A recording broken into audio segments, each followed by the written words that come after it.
It is absolutely remarkable how this team continues to find ways to lose.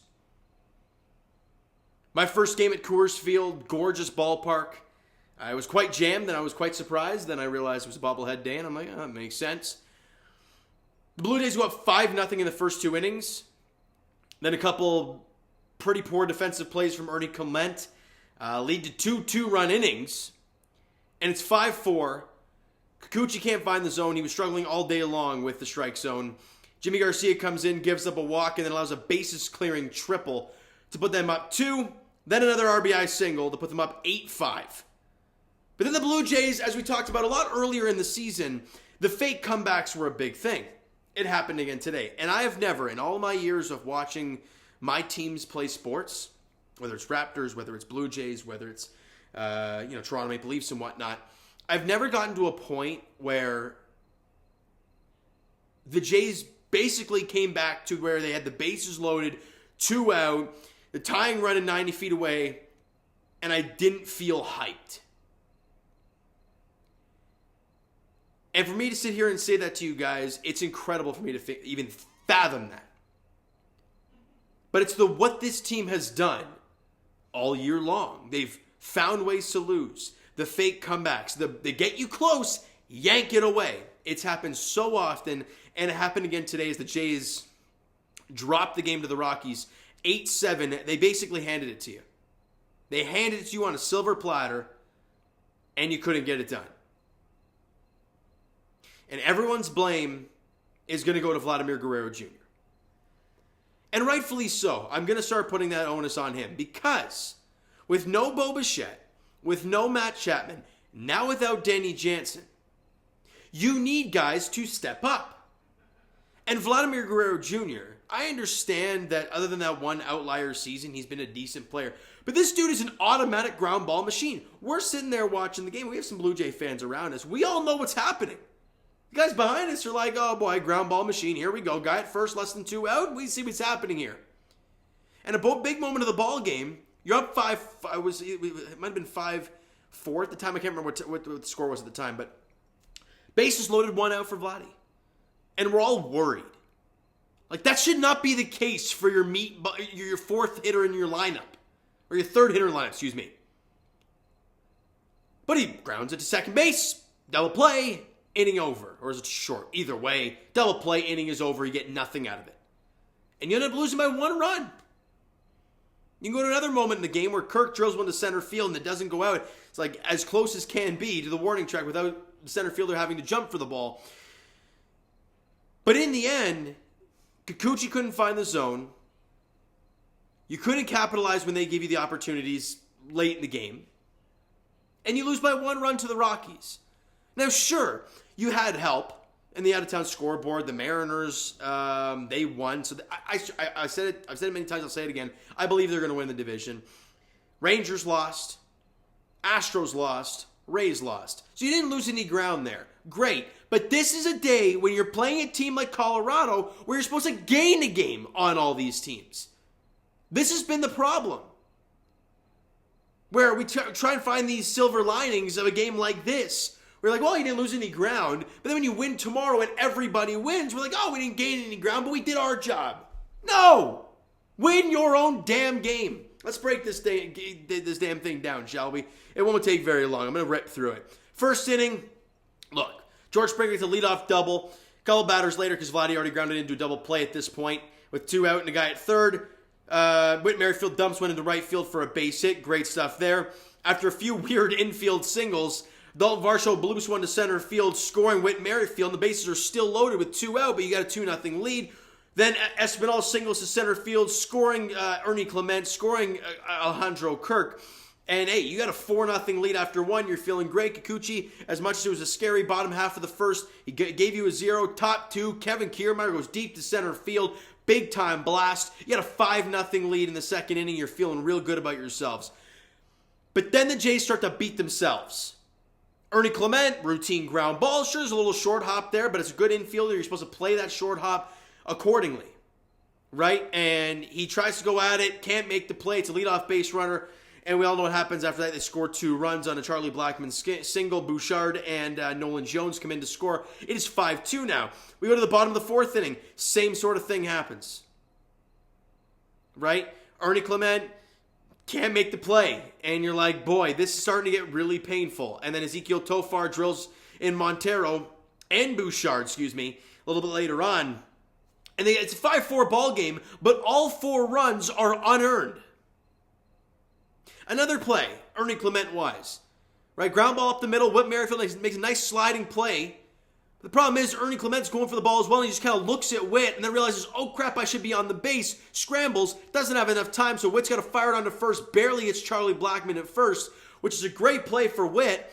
But Ernie's got to be on second, so he can flip it to him and try and turn 2, because Charlie Blackmon, you had an opportunity to get him out at first on the double play, but instead, you only get the 1 out, gives him an extra opportunity, and Tofar drills in 2 with a double.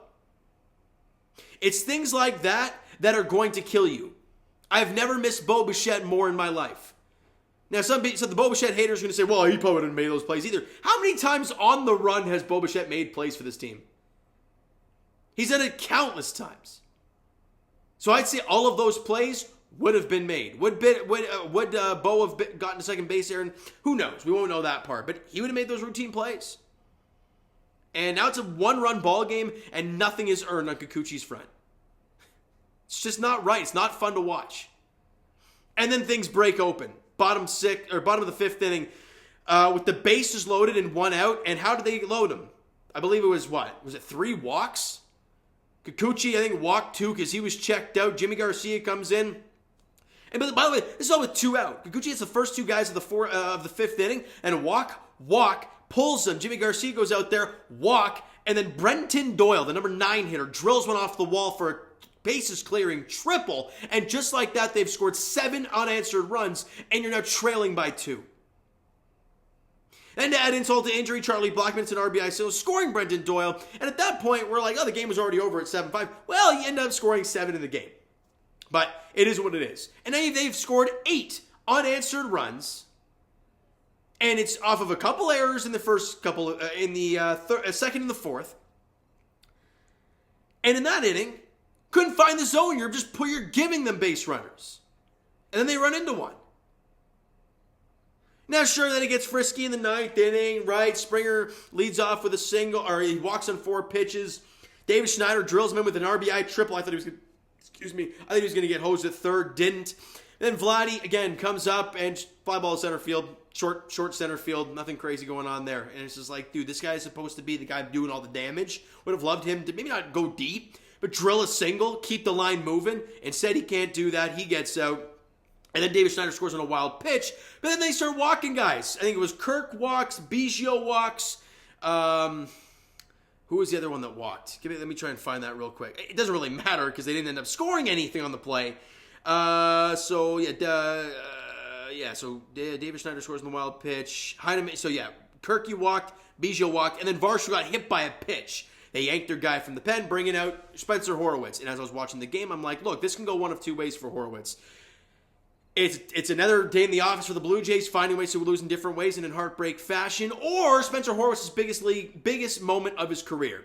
And he strikes out, and the Jays lose. They have the bases loaded, 2 out in the 9th inning, can't get it done. We've seen it before, and it's just getting redundant. And without Jansen, without Chapman, without Bo, you need to find ways to win games. You had a 5-0 lead in this game. 5-0 against the Rockies. You got to win that game. You don't. And thank God you have Gauze going tomorrow. But let's quickly get through the stats before we wrap this thing up. Offensively, George Springer 1 for 2 with a couple runs scored. Had 3 walks in the game. He had a good day in the office. David Schneider 1 for 3 with a run scored. An RBI. He walked once. Vladdy 0 for 4 in the ball game. I believe, was he the only starter without a hit? From the general looks of it looks like he was. 0 for 4, the strikeout and a walk. What else can you say? Wade had a couple of hits. He was 2 for 4 with a run scored, an RBI. He walked once, got on base 3 of the 5 times he came to the dish. Kirky got on twice, had a hit and a walk, and that ball to the track as well. Ernie Clement 1 for 3 with a run scored, but either way, those errors, they're going to come back and haunt you. They really do, and they did in big form today. Varsho went 2 for 3. I believe one was a bloop single, one was an infield single, so it is what it is. 2 for 4 with an RBI for him. Espinal went 2 for 3 with 2 RBIs, so he had a good day in the office. 11 hits total for the Blue Jays, 7 strikeouts. They walked 8 times. Pitching-wise, Kikuchi, as I mentioned, struggled with the command mightily in the ball game. 4 2/3, 6 hits, 6 runs, but only 2 were earned, and that was off the bases clearing triple because of the walks that he allowed. 6 strikeouts, but he walked 4, and 2 of them came around to score there in that 5th inning. Jimmy Garcia goes a third of an inning, allows 2 hits, 2 runs, both were earned, a strikeout and a walk. Meza was great, had a clean inning of work, allowed a hit and nothing more. Jay Jackson was great, clean inning, allowed a walk and a couple strikeouts. Enesis Cabrera got a little hairy for him, but had a clean inning, had a couple hits allowed and a strikeout, no runs crossed. Your bullpen gave you a chance other than Jimmy Garcia, but in the end, I'd love for our offense to win a game for us. It would be splendid to have them come in a game like this where your defense ain't going great, your pitching staff struggling a bit. Get your offense.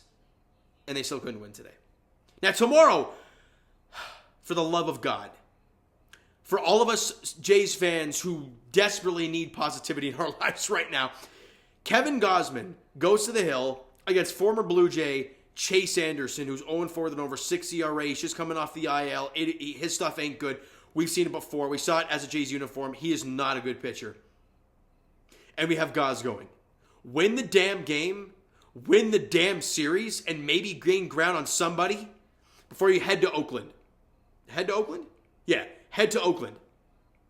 Figure it out. All right, so you know what, guys? That's going to do it for this one. If you enjoyed the video and not the game today, because it was stressful and it was the result we kind of saw coming, the way this game was playing out as it progressed. Hit the like button if you guys enjoyed the video and not the game. Hit the subscribe button if you guys not already. Comment down below your thoughts on the video, thoughts on the game, what you like, what you not like from today's game for the Toronto Blue Jays. Twitter, Discord, Instagram, TikTok, all that stuff is down below, so follow up there if you guys not done so already, and I'll talk to you, of course. I'll be here tomorrow no matter what. Game 3 of the series, the finale against the Colorado Rockies here in Colorado, in Denver. Kevin Gausman, Chase Anderson is the pitching matchup there at 1:10 here. I believe it's a 3:10 first pitch back at home in Toronto, right? So thank you guys so much for listening and watching. Hope you enjoyed the video. And, parts of the game, sure, but overall, not the game. We'll talk to you guys then.